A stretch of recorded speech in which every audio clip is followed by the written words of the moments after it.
right, well, let's move on to the next big show that you worked on, The Jeffersons. Oh, the Jeffersons. Talk about how you became involved with that program. I honestly can't remember exactly how I became involved with it, but I just know that it was a great experience. And I think I had done so much work with Norman Lear and the other people there that when it came up, I was uh, I was the guy they thought would be comfortable with it, and I certainly was. Uh, we just had a wonderful association. We worked together for a long time, and I had a great time. And the show, and when a show like that, when you start a show, and you're not sure how it's going to go, and you always feel sort of uncomfortable. Well, that was supposed to be funny, but after you read the same joke 5 times, and you don't think it's funny anymore, and and and you're saying, well, boy, I don't know, people aren't going to like that, or they like that, how. And then suddenly, when you hit and boy, you really hit it. I mean, these people are crazy about it, because the way I'd know when a show was really making it when my kids would come home and tell me that the kids in class were doing the Jeffersons and walking like George, then I knew we had a hit, and it was and we did have a hit. Boy, it was just great. Such a great combination of people. What was that show about? Well, it was about a black family that had hit it, and they were on the way up, and how they could justify or blend their very poor background into a much different, richer background. I think that essentially was it, and how they all reacted to it, and how they reacted to each other, and it made for some great comedy. I mean, we used to have such fun at those rehearsals. It was just great, and we had wonderful writers, and don't ask me who, because I can't think of their names at the moment. But I just remember the material was so good. And, when you're putting a comedy show together like that, there's so many elements that you want, I mean, your casting is tremendously important, I mean, that you get the right casting. But the writing, the material has to be there that you can work with. And boy, we sure had the material. I mean, it was when we'd sit down and read the material, and sometimes it wasn't that funny when you sit and read it, but gosh, when you got it on its feet and those people would start working with it, and certain things came out of it, that weren't there, like George's walk. Remember that little walk he did? I used to have to remind him how it went, and I had to do the George walk. I didn't do it as well as he did, and I wasn't nearly as funny. That's why he got a lot more money, but he was those kind of things are really great. It's what makes series like that such fun. Such great characters, and everybody was having fun, I think. And when you know you got a winner, it also makes everybody happier to come to work. Describe the characters of George and Louise Jefferson. Well, George was puffed up. He was full of himself and ready to explode. He was so full of himself, and thought big, too big, very often, get himself in trouble. And Isabel was very much the lady and the mother, and you had the son, who was he was a son. I don't know what else you'd say about him. He did all the kind of things that you'd expect young people to do. And it was just about all their adventures, I guess. It was always, I mean, George was always doing something that would get the rest of the family that eventually they had to pull him out of the hot water somewhere, and it was and he was never aware that he was being saved. I think that's part of the description of it. Were you familiar with those characters from All in the Family? I watched All in the Family, so I was familiar with them to that extent. But I think they also expanded when we took them on, because All in the Family had to be about the principals there, and these people were secondary. Now they still developed their characters, obviously, and the characters became very real. But I think it was really an expansion of the character tremendously when they got on our show, because it could be all about them. So we had a chance to investigate their personalities in different ways, and so it worked well. Now, describe the principal actors personally and professionally. Say Sherman Hemsley to start. Describe him personally. I think he's a very shy man. People say, "What do you mean shy?" Because he's so boisterous and proud when he walked. But in personal life, if he walked in this room, you'd see a quiet little man standing in the corner smiling, or maybe not smiling. And that was his personality. He was very shy, didn't shout or things like that. That was all part of the character of George. It was totally different than Sherman. And Isabel was just what she looked like. She was just motherly, lovely, very warm. She had a large family, a number of sons, and she was just terribly happy about having made it. And she used to say, my gosh, here I am, in the latter part of my career, and I'm a star, and it was wonderful. And even Mother Jefferson. You remember Mother Jefferson, the old lady? And she was in her 70s. And we used to really kid about her in her 70s, and she's suddenly a star. She had never been anywhere near a star. She had been in the business for a long time. But she was a very proper, older lady, a lot of dignity, and she really learned her lines. We'd give her lines, and she didn't always remember them, but we were taping in such a way that we could go back and get her lines, So I'd stay calm and I'd say, "Okay, now try that line once again. You missed on saying such and such." "Oh, I'm sorry, Jack." But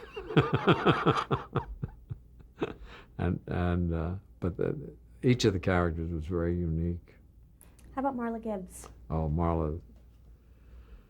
Marla is something else. She's really, I give her tremendous credit for having really developed herself. And I think she really did. She took an opportunity there and really became a full character as the character that she was playing, and then allowed herself to come into it. So she's a respected professional. But she did it herself. I don't think anybody did it for her. She had the opportunity of being there on that, in a part on that. That part could have disappeared if she hadn't made it something, and she made it something. And she then developed her own character. And she had her own show, and I think she's a remarkable woman. And she raised her family at the same time. She was doing a lot of things. And all of those people had things to be proud of in a unique way, but she was a very unique person. I think I respect her a lot. Mike Evans. Mike Evans was a rambunctious young actor, great personality. Audiences loved him, because he was devil. You could see the devil in his eye, and he played that part great. And he was sort of that way, I think. I'm not sure. I don't mean he was really a devil, but he used to play little tricks on people at times on the set, and he'd love to set up little tricks on people that he could, that were shocked by. He loved to shock the people sometimes. Isabel said, oh. So Roxy Roker.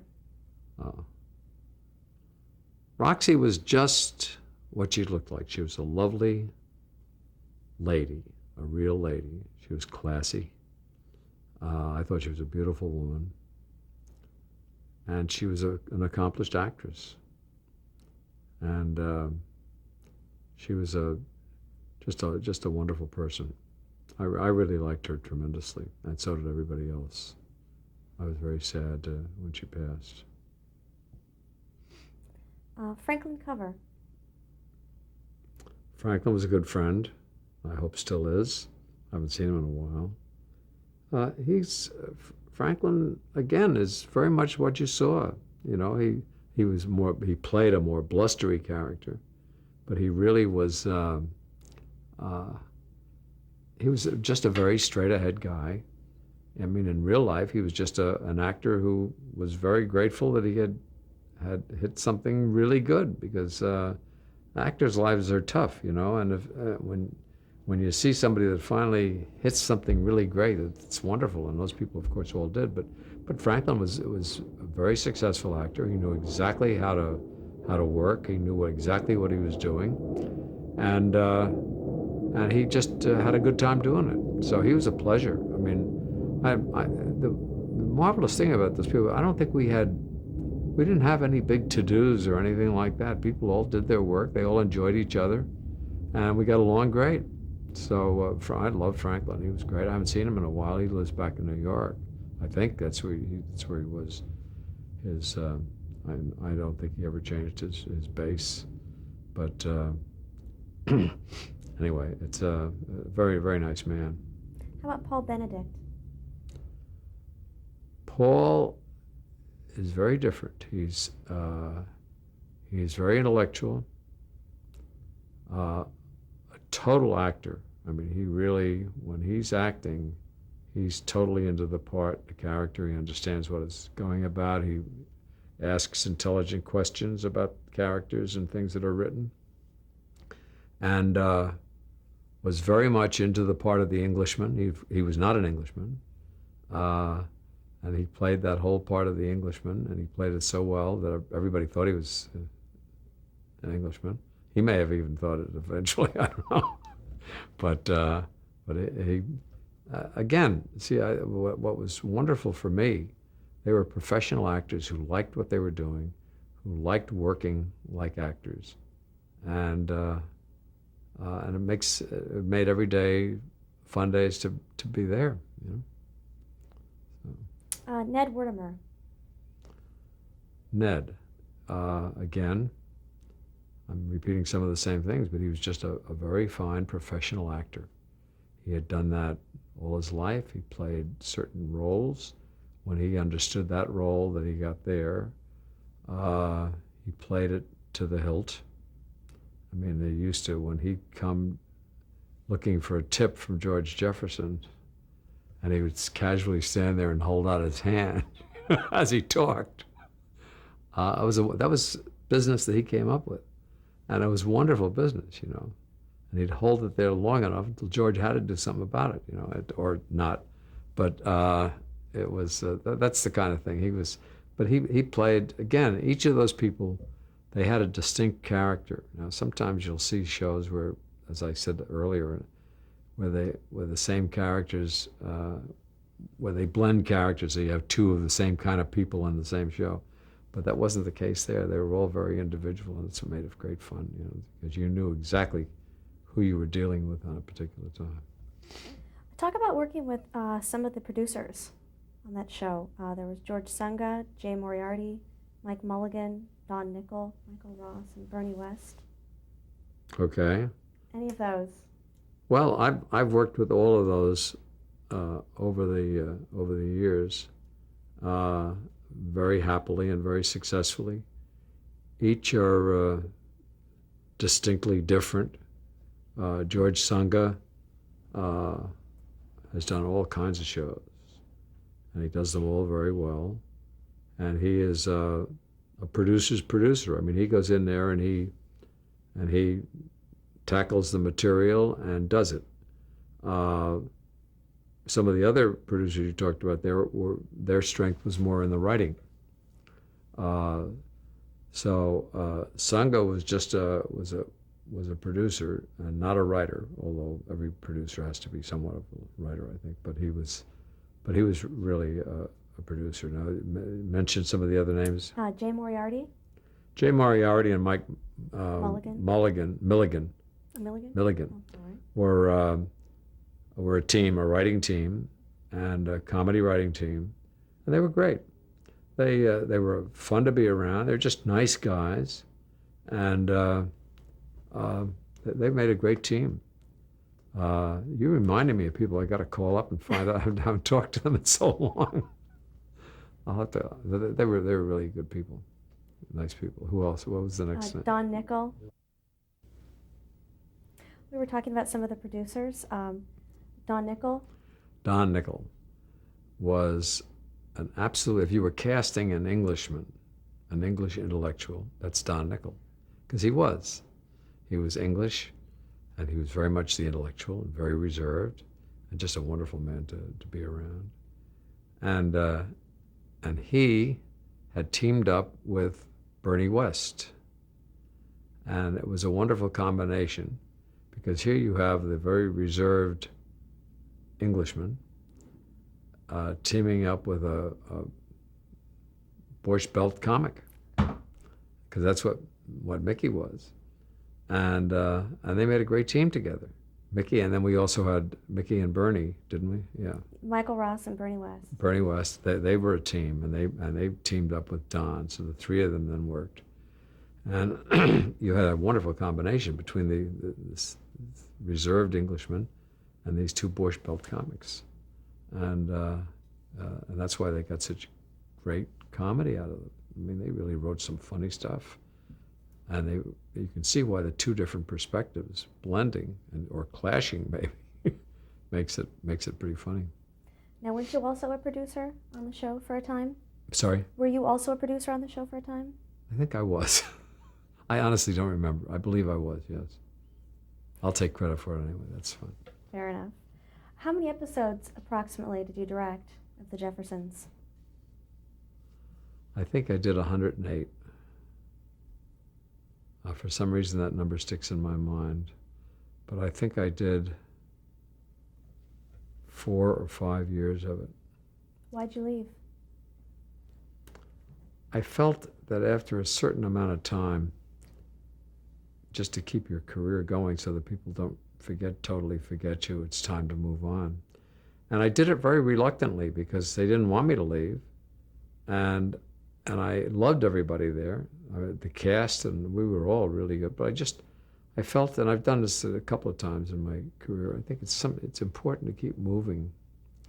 I don't mean all the time, but I mean, I could have stayed on that show for 10 years, probably, and I would have loved it just as much as I stayed on it for 5 years, 5 or 5.5 or something like that.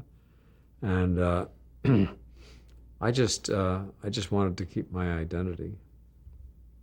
That's because I knew that I was still young enough to do other shows.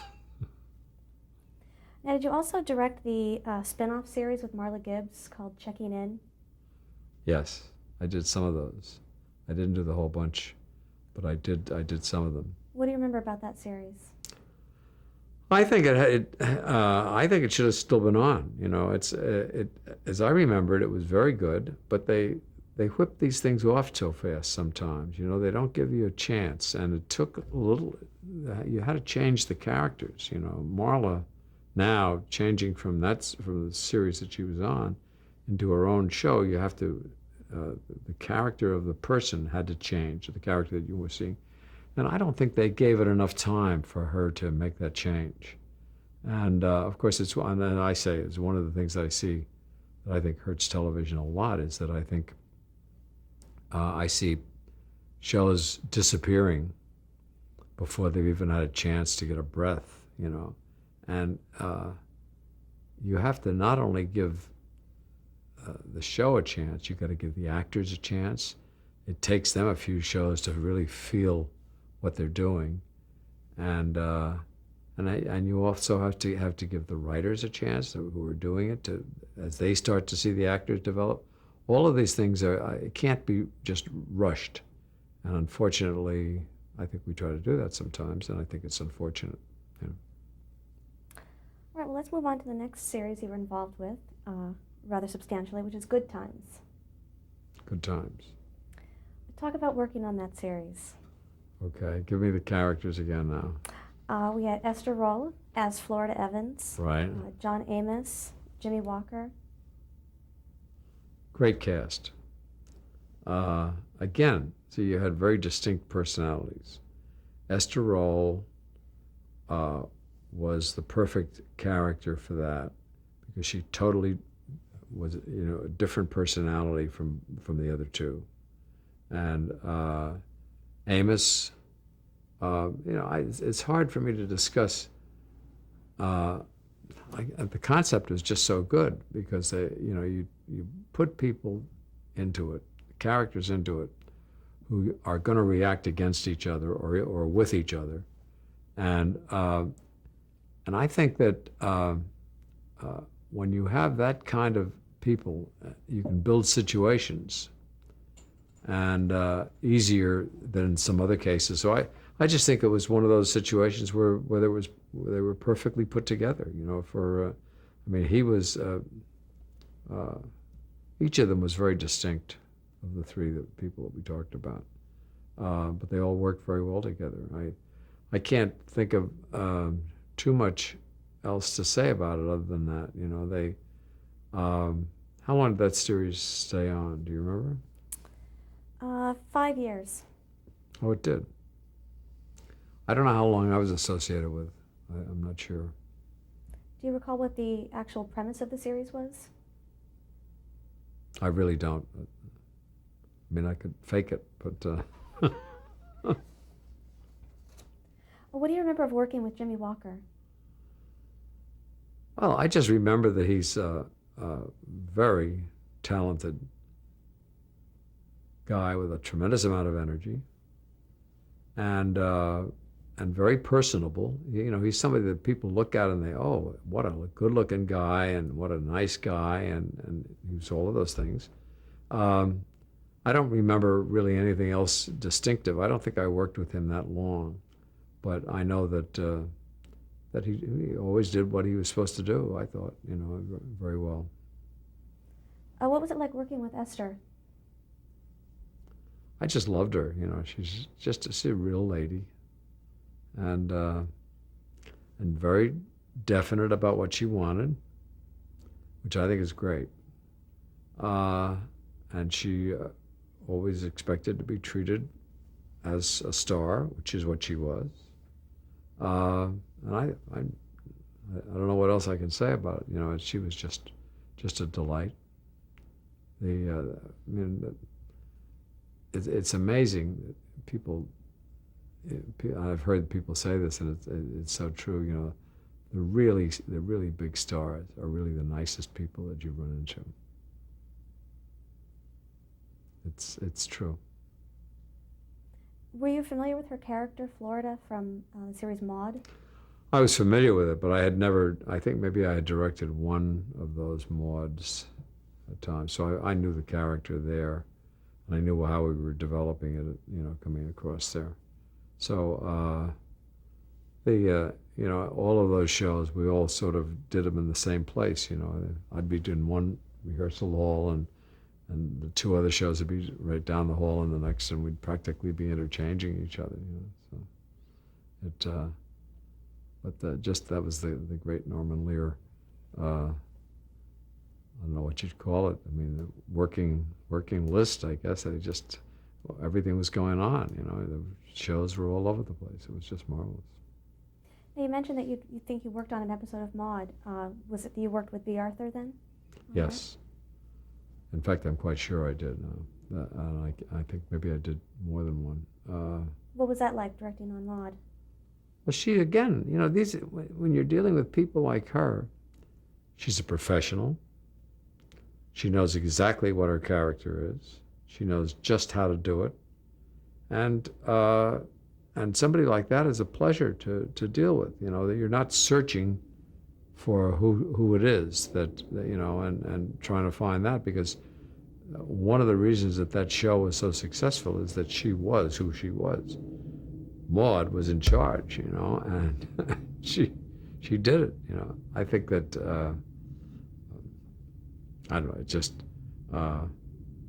she was a pleasure to watch. I could just enjoy watching her. She was just so great. You know, she just carried it off. Great class. Was her character considered groundbreaking at that time? I don't know. I think there had been women characters who maybe not that strong. I don't know. Maybe I don't remember the conversation about whether it was groundbreaking or not. But that's sometimes an overused term anyway. So. But I like to think anything I did was groundbreaking. So. Certainly. Now let's take some time to talk about the actual craft of directing for television.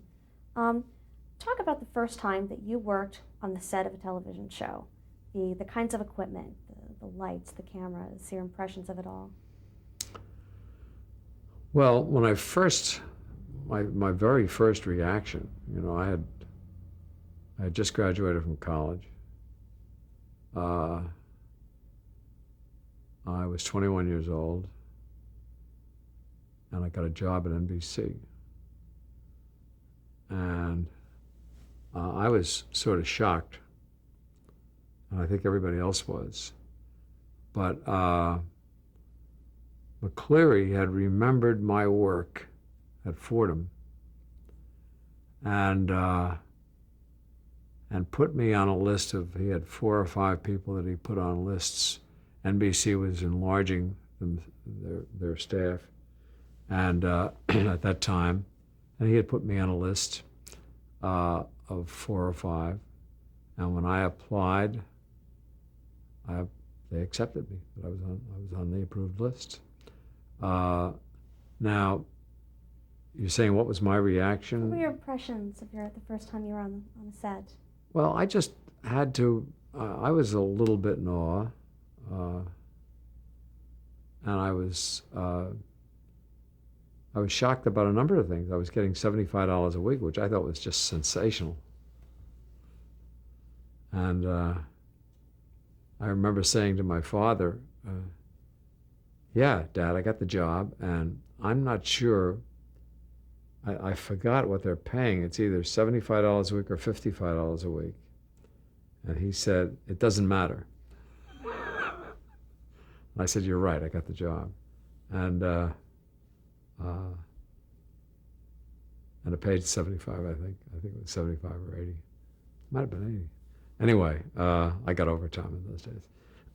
So I don't know, I was thrilled to be around the business. I mean, I don't know really what I thought, except that I was there. And my gosh, I better make this work, you know?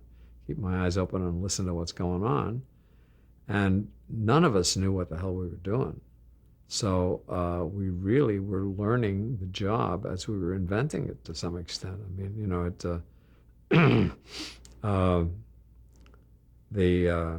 because the same people were being hired, like John Rich was being hired and Bud Yorkin was being hired, and we were all coming in with a couple of, either a week ahead of the other guy, and the guy who was there the week ahead was the senior person. How to explain to the other guys how to do the job. And we were stage managers, you know, and we had done stage managing in theater type things, but we had never done it in television, and it was just very interesting. All right, well, let's stop right there. Okay. At the end of the tape.